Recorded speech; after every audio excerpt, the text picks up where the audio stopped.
Mabuhay Pilipinas! Maligayang pagbabalik dito sa aking channel, pero kung bago ka lang, pasuyo ng like and subscribe. Salamat agad. Ngayong araw ng Lunes, February 19, 2024, quick update lamang po tayo sa ating panahon. Mga kababayan, patuloy po tayong makakaranas ng maalinsangang panahon. Yan po ay dulot po ng easterlies. Malaking bahagi na po ng ating bansa ang siyang naapektuhan nito. Pansamantalang hindi po natin mararamdaman ngayon ang epekto ng northeast monsoon o ang hanging amihan, kaya tanging easterlies lamang po ang mararanasan natin. Kaya naman talagang napakamaalinsangan po ng ating panahon. Kahit na po bandang hapon na, paggabi, ay talagang napakainit pa rin po. Samantalang lalo na po kapag tanghali, talaga namang nakaranas tayong nito lang na napakainit po.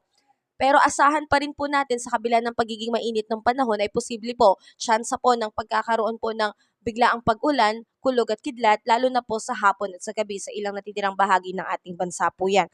Dito po sa atin sa Luzon, asahan po natin ng pagkakaroon ng bahagyang maulap hanggang sa maulap na papawri na may tsansa po ng mahinang pag-ulan, kulog at kidlat. Dulot po yan ng easterlies or localized thunderstorm po. At dito nga po sa atin sa Luzon, ang may pinaka mataas na temperatura ngayong araw na to ay ang Metro Manila na umabot po ng 33 degrees Celsius kaninang tanghali po. Samantalang dito rin po sa Visayas at Mindanao, asahan po rin ang pagkakaroon ng partly cloudy to cloudy sky with isolated light rains po and thunderstorm.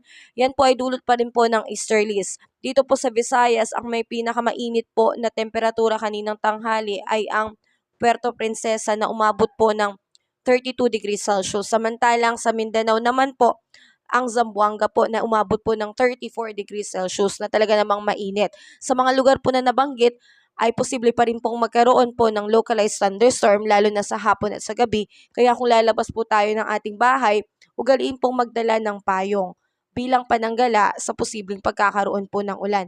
Sa ngayon mga kababayan, wala pa rin po tayong LPA o bagyong namamataan sa loob at labas ng Philippine Area of Responsibility.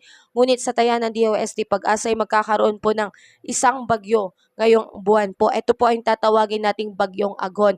Pero sa ngayon wala pa po. Wala rin pong gale warning signal na nakataas, kaya kampante po muna tayo. Maging ang maging isda ay malaya pong pumalaot dahil maayos at kalmado po ang alon sa karagatan.